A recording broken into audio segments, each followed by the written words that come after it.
Question number 28. Anandita invests a total of 1 lakh rupee distributed across three schemes A, B, and C for a period of 2 years. These schemes offer an interest of 10%, 8%, and 12% per annum, respectively, each compounded annually. If the initial investment amount in scheme A is 30,000 rupees and the total interest earned from all three schemes during the first year is 10,600 rupees, then the total interest earned in rupees from all three schemes for the second year is. तो basically हमारे पास यहाँ पे तीन scheme given है A B C. उनके interest rate given है 10%, 8% and 12% respectively, पर which is compounded annually. Okay. अब हमें यहाँ पे एक चीज और गिवन है विच इज ए का investment amount which is 30K. Let's suppose B का इन्वेस्टमेंट अमाउंट एक्स होता तो सी का कितना होता. टोटल हमारे पास 1 लाख रुपये है, उसको हमें तीन में डिवाइड करना है. तो 1 लाख में 30,000 गया तो मेरे पास क्या बचा 70K. 70K में से एक्स अगर मैंने बी को दे दिया तो सी के पास बचेगा 70K माइनस एक्स. अब सबका कितना इंटरेस्ट रेट है 10%, 8% एंड 12% रिस्पेक्टिवली.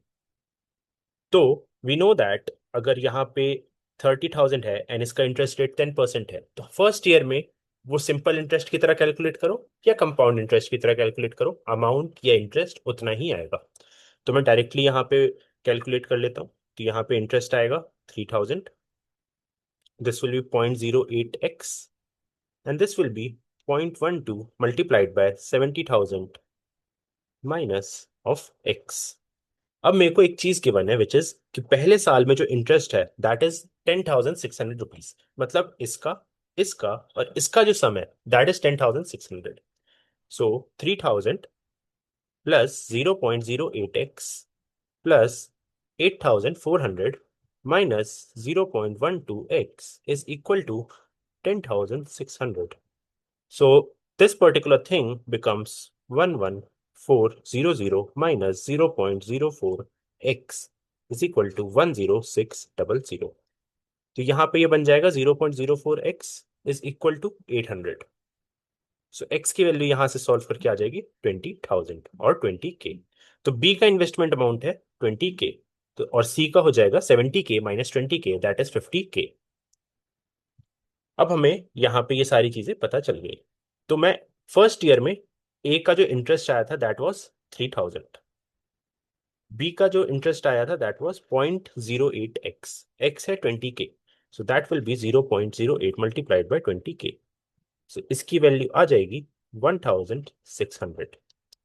सिमिलरली C की जो वैल्यू आएगी that will be 6,000.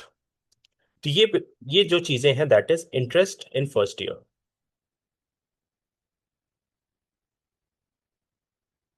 Now we need to calculate second year का इंटरेस्ट.